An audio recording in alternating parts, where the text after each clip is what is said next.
Hello everyone and welcome to our presentation on artist management.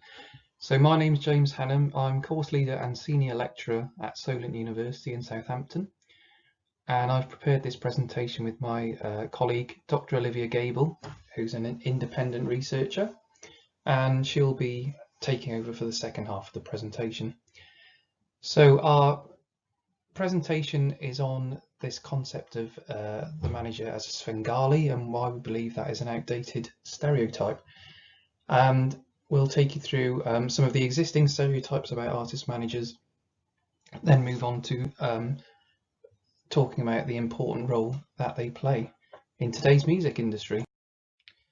So we'll tell you a bit about how we put the survey together. We had a short online survey with artist managers, which featured open-ended questions, and that ran throughout June 2020. We'll speak a bit about the study limitations a bit later in the conclusion.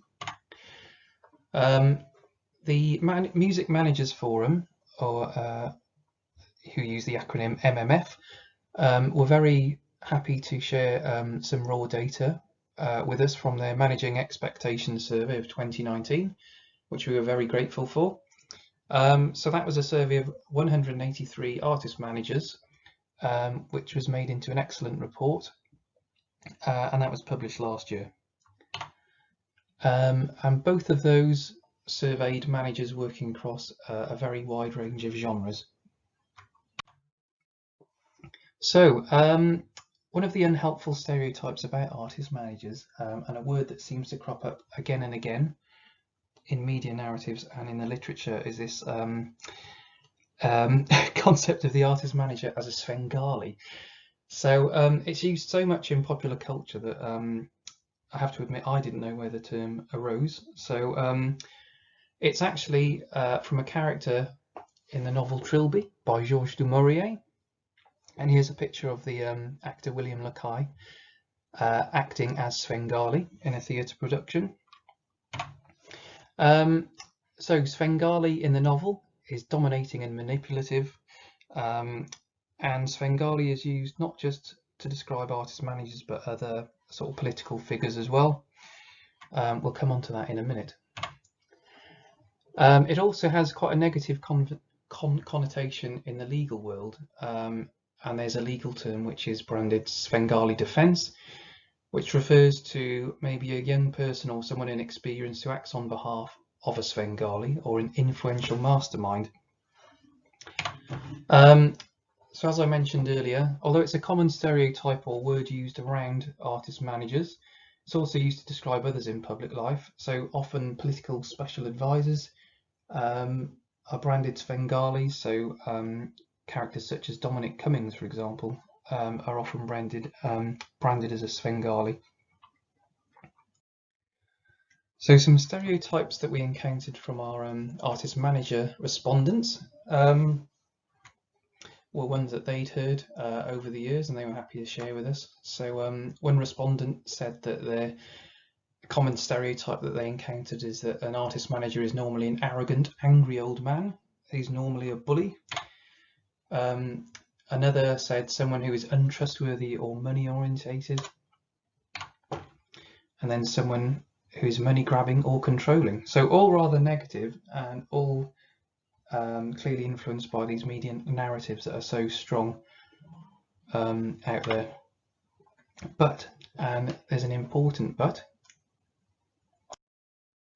So regarding the third comment on the previous slide, one of our survey respondents remarked that, to be honest, the well-known managers are like that, referring probably to the fact that some artist managers that are quite high profile do play up to that stereotype a little bit in the media. So this is a concept that's explored a bit by Chris Rojek, writing in 2011, who describes the concept of transformational managers. So these are managers who seek to share the limelight with artists. So he mentions Alan Klein of the Beatles, Peter Grant of Led Zeppelin, Simon Napier Bell of Wham. We could also add Malcolm McLaren of the Sex Pistols. So Anne Harrison, the music lawyer, writing in 2017, she also uses the term Svengali and applies it to high-profile managers such as Jonathan Shalit, who managed Charlotte Church, and other well-known artists, and references Simon Fuller as well, who started the very successful 19 Entertainment Group and famously managed the Spice Girls at the height of their fame as well. So Anderson, Dubber and James, writing in 2013, they also build on this, commenting that managers in films are often stereotyped as unprincipled opportunists, and we've certainly seen a few films over the last few years that have portrayed artist managers in that way. They also mention something else that doesn't help the reputation, which is that a lot of real-life manager biographies refer to stories of violence and intimidation in the music industry. Something else that occasionally happens is that there's quite a high-profile financial scam involving someone purporting to be an artist manager.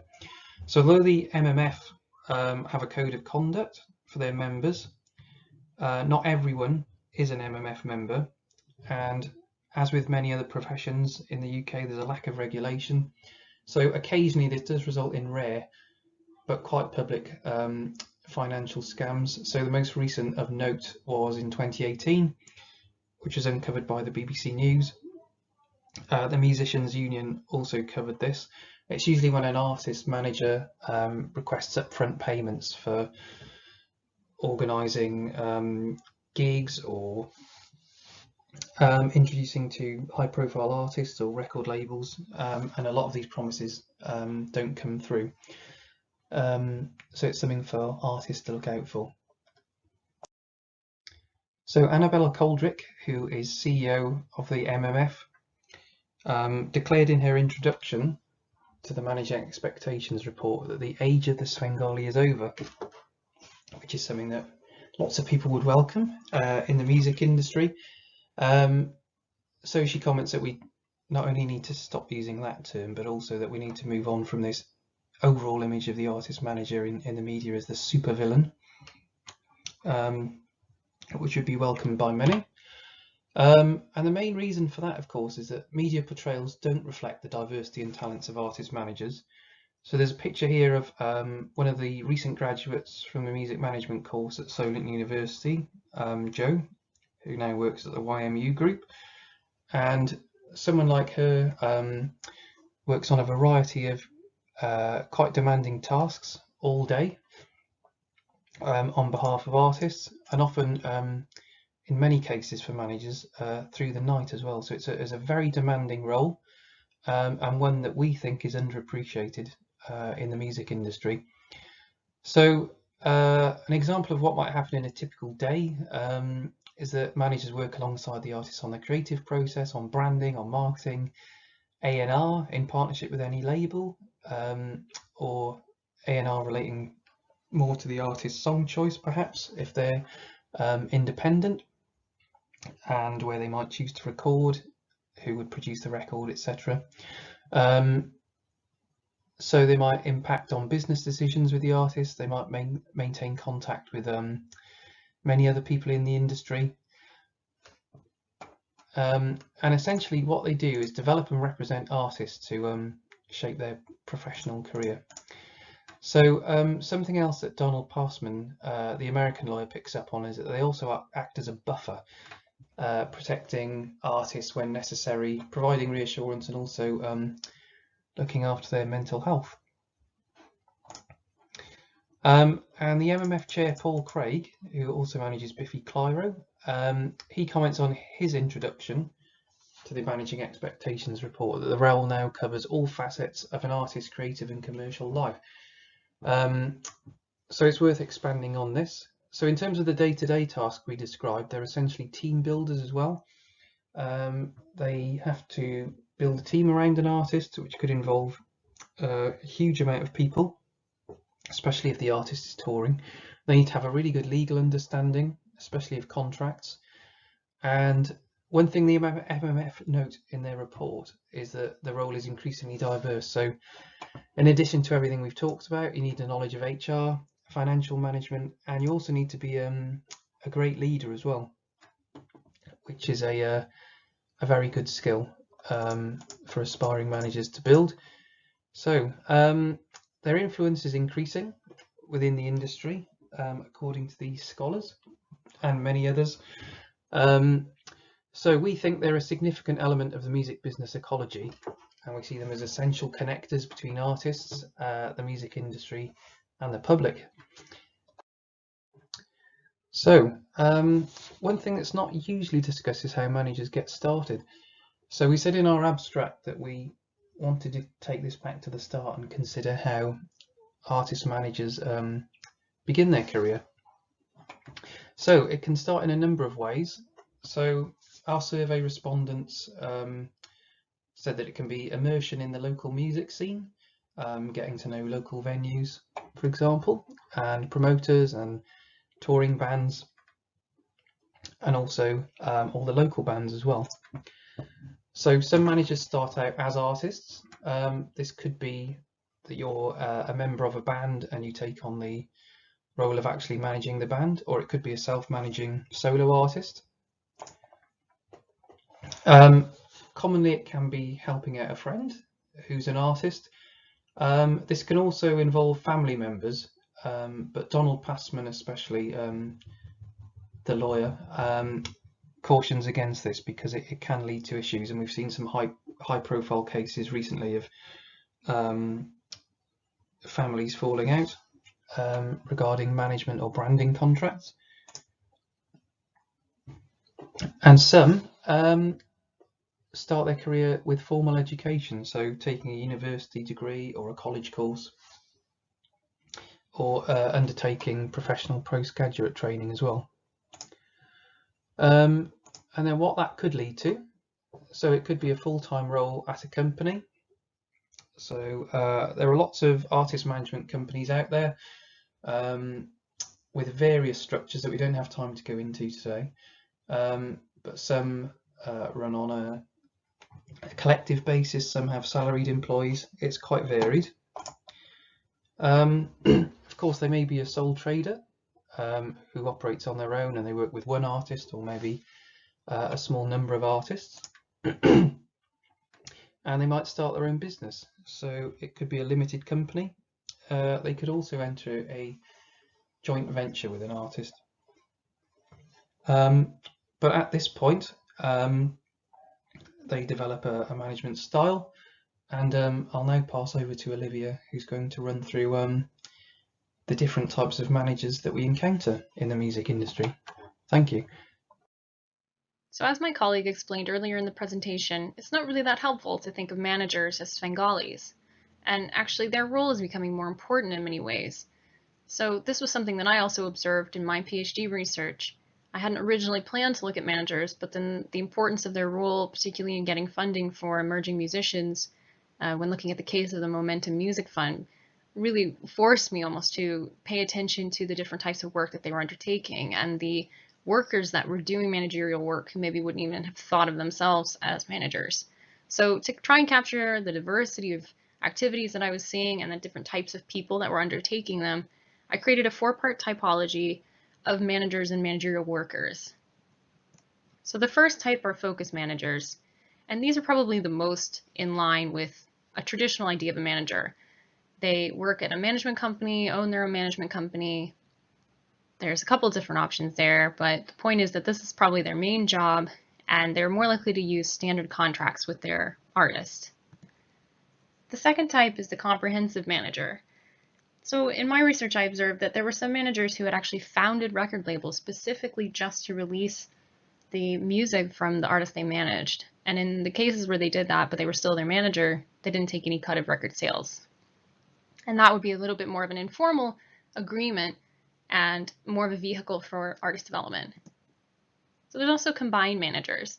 Combined managers are label owners or workers at different companies that might act for artists in both as both a record label and as an artist management company.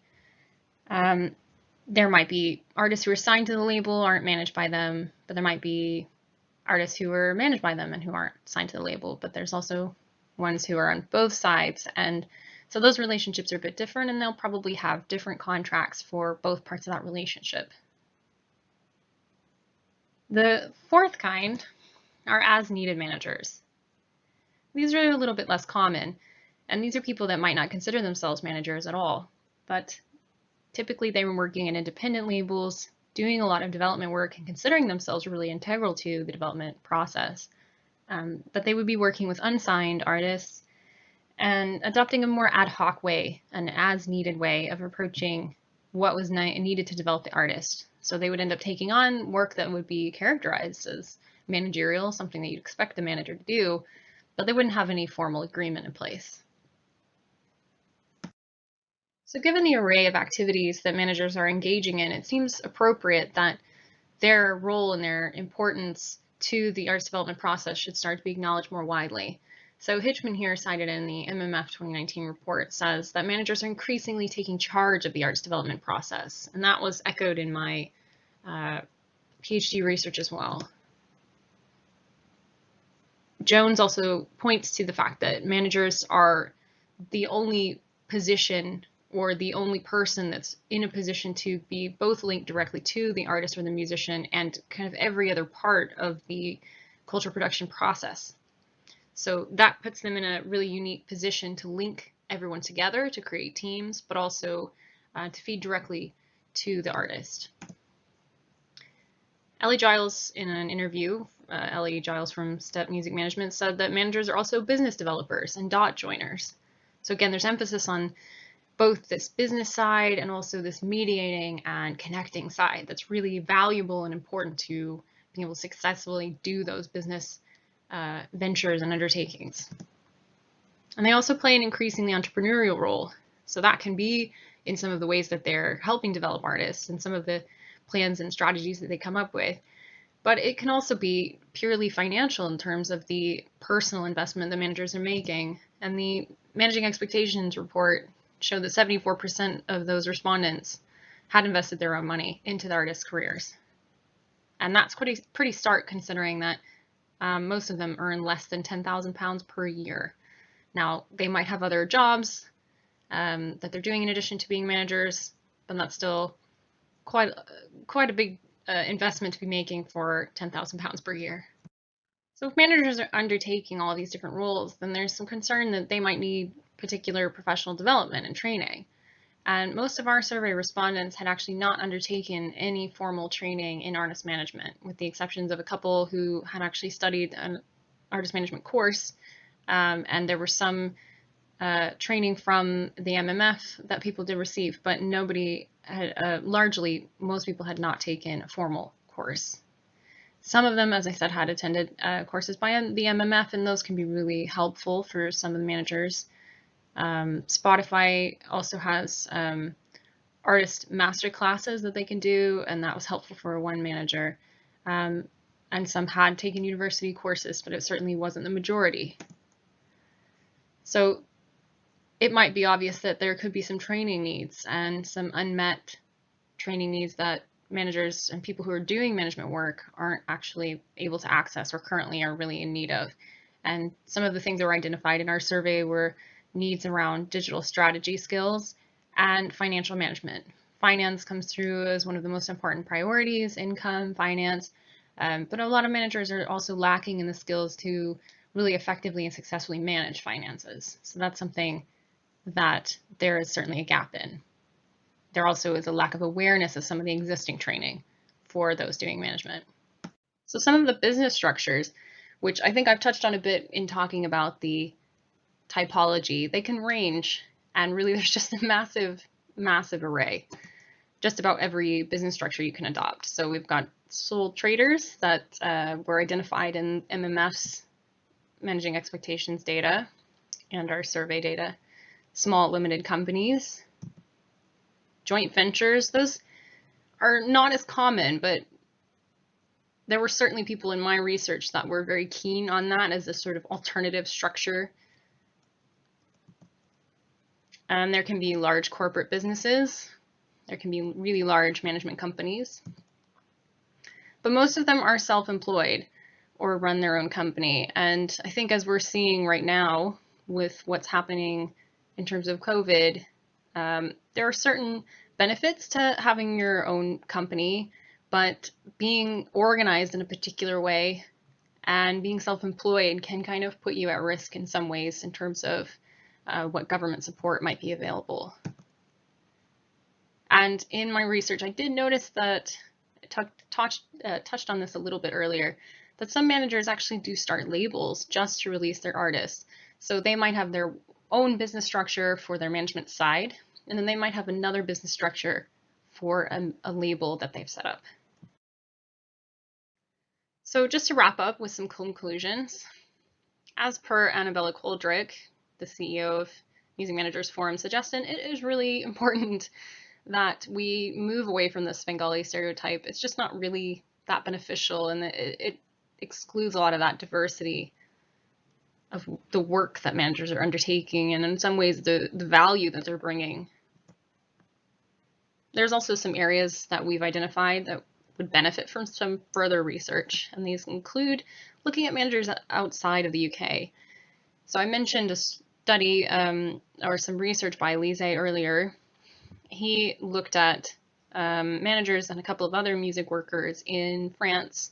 So that is something that I've considered, at least in doing my PhD research, but it's not something that we've undertaken in this particular research. And there aren't a lot of pieces out there that look at international comparisons. It would be good to look at more on women managers. This is also something that's not been picked up very much in the literature. And in the Music Managers survey, Music Manager Forum survey, that 42% identified as female. So it's actually a fairly high percentage in terms of maybe the stereotype that managers tend to be men. And a wider survey, we did just quite a short survey to get some initial insight with high quality responses, but it would be good to have a larger number and greater reach, and potentially beyond the UK as well. So in terms of professional development, there are definitely still some needs that we've started to identify for managers, and more formal training opportunities that could be developed. The MMF do quite a lot of training.